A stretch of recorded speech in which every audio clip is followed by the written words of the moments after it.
So my name is Hans Ульrich Gumbrechт, pronounced in German, Hans Ульrich Gumbrechт, pronounced in American. I'm a retired professor emeritus at Stanford University in California in Silicon Valley. And as of recent, I'm a not retired professor at the Hebrew University in Jerusalem, but I'm speaking to you from California. My training has been in literary studies. I used to be professor of literature, but I've been trying to expand this literary approach to philosophy. So maybe from an American point of view, one could say, I also try to be a continental philosopher. I even try to be a public intellectual. And if I trust the judgment of my good friend, Irina Prokhorova, but sometimes Irina is too friendly, I'm also kind of combination between the German intellectual tradition, within which I was brought up, and the American intellectual world in which I have been living here in California for the past 32 years. Now, in my contribution to the colloquium on violence, I would like to concentrate on crowds as an environment, as a matrix where violence can emerge. Does not necessarily emerge, but can emerge. There's always the association between crowds and violence. And I will do that from two different historical perspectives.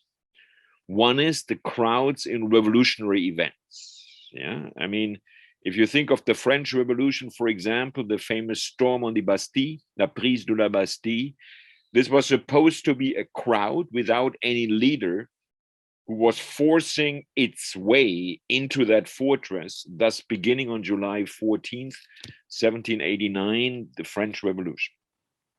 Rumor has it that another famous revolution, the October Revolution, was also based on crowd violence. Whether this is really true is a different story, as I'm not Russian nor a historian of Russian history. I don't know, but there are always crowds related to revolutions, and then crowds get in positive aura. Now, it is interesting that while crowds in history books have this positive reputation, acquired by what they do with violence, crowds have a very negative position among historians, among intellectuals. Since a book by the French intellectual Güstava Lebona in the 1890s, crowds have always been described as negative, from a negative angle by intellectuals. And I mean, there's a long tradition. There is somebody like Freud, there's Ortega y Gasset, there's Elias Canetti, there is Adorno, there is Horkheimer, there is Peter Sloterdijk today. They all talk negatively about crowds. I will talk in my lecture in an ambiguous way about crowds. I mean, yes, they are dangerous. They can produce violence. But at the same time, I have to say myself, I have been passionate for being in crowds. I love to be in crowds in a stadium. See, I recently wrote and published a small book that is about crowds, the stadium as a ritual of intensity. And I want to deal with this ambiguity. So on the one hand, I like to be in the stadium. I like to be on the cheap seats or even on the standing only part of a stadium. And I like to be in the middle. My favorite club in soccer is the German club Borussia Dortmund. And they have a very rough supporters. And I love to be there. On the other hand, I know and I feel myself that when I'm standing in that crowd, I feel this temptation of violence. Thank goodness I'm 73 years old, so I'm probably not very efficient with violence, but I feel this temptation of violence. And this is precisely my contribution to the colloquium, this ambiguity of violence.